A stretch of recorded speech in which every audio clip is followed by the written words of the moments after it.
C'est un border collie martyrisé à coups de chevrotine.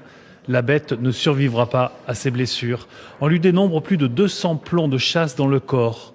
Les membres de la SPA sont venus nombreux au tribunal pour dénoncer cette violence. J'étais avec mon collègue, on a récupéré, quand les gardes forestiers nous ont appelés, on a récupéré ce pauvre animal qui était sous les feuillages, qui était complètement apeuré. Vous avez de suite vu qu'il était extrêmement blessé. Oui, il était extrêmement blessé. Alors tout de suite, on ne s'est pas aperçu de la gravité de toutes les blessures et de tous les impacts qu'il avait.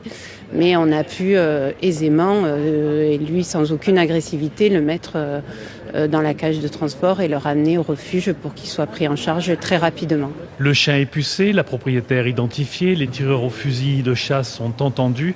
Une affaire dont la SPA attend beaucoup.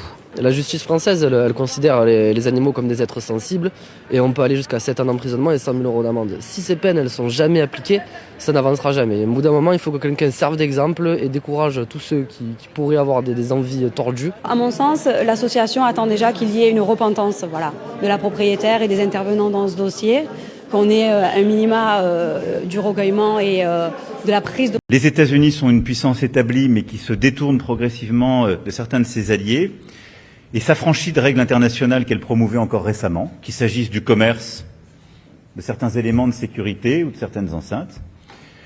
Et la Chine est une puissance toujours montante qui doit faire le choix de partenariats diversifiés mais qui témoigne d'une agressivité commerciale de plus en plus désinhibée. Nous sommes dans un monde qui se dérègle, les instances du multilatéralisme fonctionnent de moins en moins bien, nous évoluons dans un monde de grande puissance avec une vraie tentation de se partager le monde.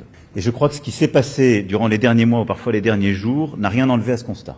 Nous refusons